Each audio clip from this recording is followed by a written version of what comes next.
जय हिंद, नमस्कार किसान भाइयों। मैं रंजीत कुमार और हमारे चैनल में आप सभी लोग का स्वागत है। किसान भाइयों, अभी धान की रुपाई का समय आ गया है। धान की रुपाई की सभी किसान कर रहे हैं और बहुत ज़ोर शोर से कर रहे हैं। तो किसान भाइयों, अगर हमें अच्छी फसल का ग्रोथ अगर लेना है, अच्छी उत्पादन लेना है, तो हम लोग को ज़्यादातर धान की रुपाई में बहुत अहम भूमिका निभाता है। हम लोगों का जो खाद होता है वो अहम भूमिका निभाता है।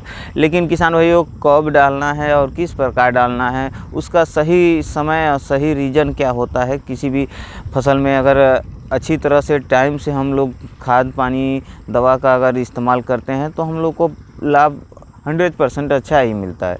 और किसान भाइयों, कभी भी बहुत ज़्यादा संख्या में हमारे किसान भाइयों ये गलती कर देते हैं कि जब धान की फसल लगाई जाती है उस टाइम पे कभी हम लोग को धान की फसल लगाने के टाइम पे खाद नहीं डालना चाहिए।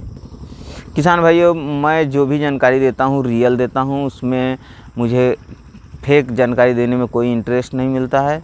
और मैं जो भी जानकारी देता हूँ रियल देता हूँ। अगर आप लोगों को अगर डाउट है तो मैं एक कद्दू की खेती के पर वीडियो बना चुका हूँ, जो कि मैं पर्सनली खुद किया था। आप लोग जा देख सकते हैं। खेत स्टार्टिंग में मैं वीडियो बनाया था और जब फल दे दिया और फल मैं तुड़ाई करके स्टोरेज कर चुका, उस टाइम का भी वीडियो मैं बना दिया हूँ। तो किसान भाई अगर कहेंगे तो अभी हमारा खेती है, अभी उसमें थोड़ा बहुत अभी फल लगा हुआ है। अभी आप लोग को एक जूम करके दिखा रहे हैं। अभी देखिए, यही वो खेती है जिसमें मेरा कद्दू का फसल लगा हुआ था। अभी एक ही एक और निकल रहा है। तो किसान भाइयों, इस वीडियो को थोड़ा सा दिखाने का यही रीज़न था कि जो भी किसान भाइयों अगर उनको डाउट है, हम जो भी तरीका बताते हैं आपकी खेती के बारे में, तो अगर उन लोगों को डाउट है तो उनको एग्जाम्पल मैं दिखा चुका हूं। तो किसान भाई, अब वही मेरा कद्दू का जो खेती था 6-7 कट्ठा समथिंग खेती था।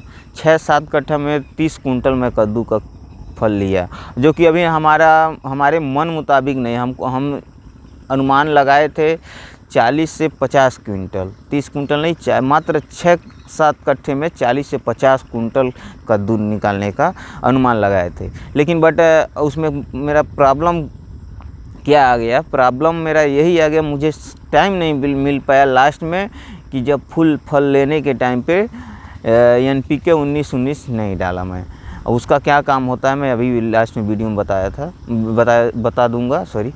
तो वही नहीं डाला था। इसकी वजह से थोड़ा सा मेरा फल ग्रोथ थोड़ा सा स्लो हुआ था। लेकिन जिस हिसाब से मैं बता रहा हूँ, 7 कट्ठे में मैंने 30 कुंटल फल लिया हूँ, वो कम नहीं होता है, ये आंकड़ा कम नहीं होता है। तो इसी हिसाब से मैं आप लोगों को एग्जाम्पल मैं दे रहा हूँ। लेकिन अगर किसान भाइयों अब आते हैं मेन मुद्दे पे, अपना जो धान की फसल है, वो धान की फसल कभी भी अगर अच्छी ग्रोथ लेना है हम लोगों को, तो देखिए उसके धान के फसल के हिसाब से हम लोग को खाद पानी की व्यवस्था करना चाहिए। तो किसान भैया, धान की जब रुपाई हो, यानी धान बैठाया जाए बीज पौधा, उस टाइम पे हम लोग कोई भी खाद नहीं डालना चाहिए, डायरेक्ट बैठा देना चाहिए। इसलिए कि उस टाइम पे पौधा जो उखाड़ दिया जाता है तो समझो वो पौधा एक तरह से डेड हो गया होता है, यानी मरा हुआ पौधा रहता है।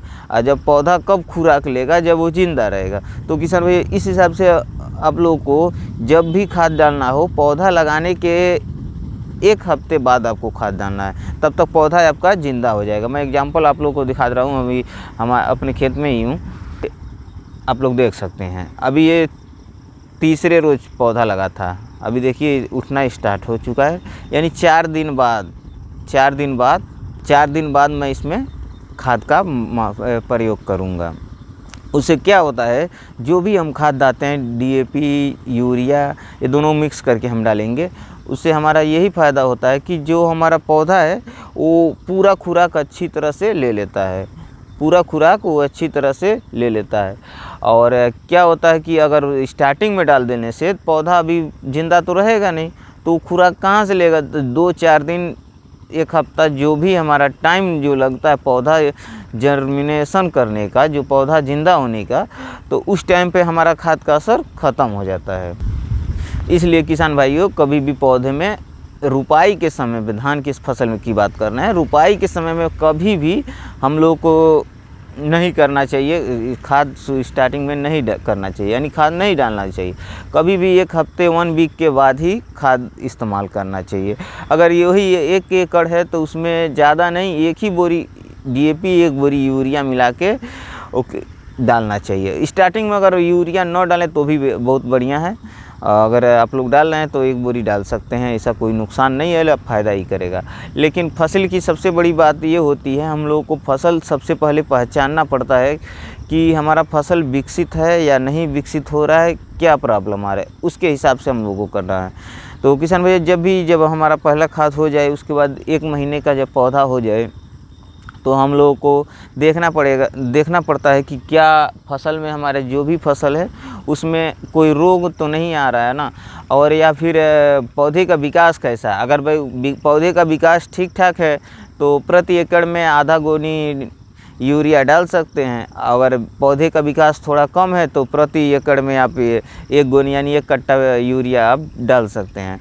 और उसके बाद किसान भाइयों जब आता है फल और फूल लेने का टाइम पे, सबसे अहम भूमिका यही होती है किसान भाइयों, बहुत ज़्यादा हमारे किसान भाई जो लोग होते हैं तो वो लोग यही गलती कर देते हैं कि फल आने के टाइम पे कोई उनको टॉनिक, जब हमारे पौधा जो होता है उसे कोई खाद या फिर कोई टॉनिक नहीं देते हैं। इससे हमारा पौधा बहुत ज़्यादा, किसान भाइयों को देखे होंगे आप, धान की कटाई जब करते होंगे तो उसके साथ कुछ खाली अनाज वाला भी धान रहता है, जिसमें अनाज कुछ नहीं रहता, धान का छिलका जैसा रहता है, जिसे हम चावल में से धान में से छिलका अलग कर देते, चावल अलग कर देते, तो छिलका जिस तरह रहता है उसी हिसाब से आपका कुछ फसल में लगा रहता है। वो क्या कारण होता है किसान भाइयों, तो जब भी किसान भाई जब हमारा रेड़ा पे आ जाए धान, रेड़ा आप देखते हैं जब फूल निकलने का समय आ जाए, अभी निकला ना हो, ये ध्यान दीजिएगा, फूल निकलने का समय आ जाए, उस समय हम लोग को NPK 19-19-19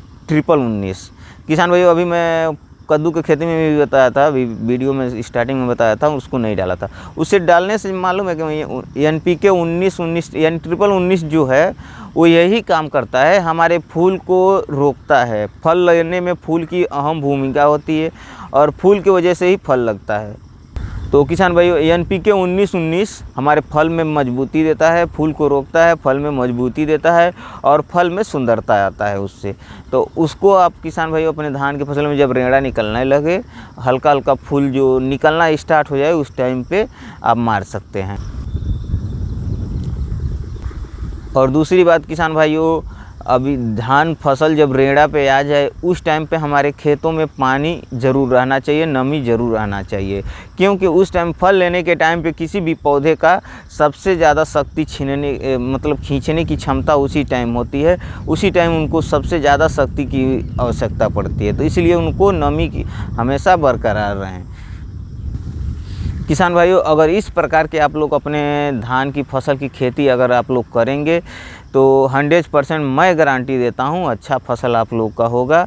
रियल है, मैं खुद जो भी मैं वीडियो बनाता हूँ ज़्यादा एक्सपेरिमेंट करके ही बनाता हूँ, ऐसा नहीं कि फेक करके वैसे ही। मैं आप लोग को एग्जांपल और रियल भी दिखा सकता हूँ। अब ये आप लोग को पूरा मैं खेत दिखा दे रहा हूँ, आप लोग ये पूरा खेत देख सकते हैं, ये दीवार घर, मैं एग्जांपल आप लोगों को साबुत के तौर पे दिखा दे रहा हूँ। ये आप लोग पूरा देख सकते हैं। जिस दिन इस खेत का फसल तैयार होगा उस दिन मैं आप लोग को वीडियो दिखा दूंगा कि मैं इसी प्रकार के, जिनको लगता है मेरा सुझाव अगर गलत है, वैसे आज तक कोई कहा नहीं, लेकिन जिनको अगर लगता होगा कि हमारा सुझाव जो भी है वो गलत है, उनको एग्जाम्पल मैं दे दूंगा कितनी अच्छी तरह से हमारा फसल तैयार होगा। तो फसल खुद किसान चाहेगा तो उसी हिसाब से, फसल की तरह से किसान नहीं, किसान की तरह से फसल होता है। किसान जैसा फसल उगाना चाहेगा वैसा फसल निकलेगा। तो इस वीडियो में आप इतना ही, अब आप लोग से इजाज़त चाहता हूँ। मिलते हैं नेक्स्ट वीडियो में। आप लोग का प्यार दुलार बना रहे और हमारे चैनल को अभी तक सब्सक्राइब नहीं किए हैं तो प्लीज़ सब्सक्राइब एंड लाइक को ठोक दीजिए। जय हिंद, जय भारत, वंदे मातरम, जय जवान, जय किसान।